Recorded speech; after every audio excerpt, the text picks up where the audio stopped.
Hey guys, and welcome back to this channel. In this video I will be showing you guys how you can basically drag and drop an image into Gimp.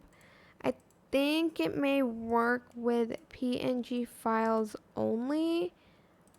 So you're going to go to File, New, okay, and you're going to get like a PNG and you're going to drag and drop it. Okay, if you can't, you're just going to open up the image instead. Let me see, where's my downloads? Oops, am I on pictures? Where's downloads? Oh, here it is. And I'm just going to select the image, and then I'm just going to select it. Whoops. And hopefully I can copy and paste that. Let me just merge it.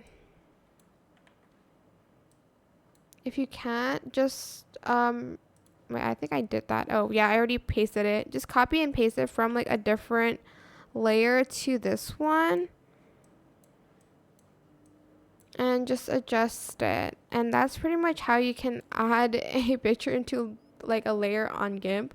You actually have to open the file here. You can't drag and drop it. I think you used to be able to. But that is it for this video. I hope it was helpful for you guys. Don't forget to like, comment, share, and also subscribe to this channel if you haven't done that already. If you have any more questions about this video, just leave it in the comment section down below. I will try my best to answer them all for you guys. And if you find this video helpful, please click the thanks button as well. That is it. Thank you so much for watching. Bye.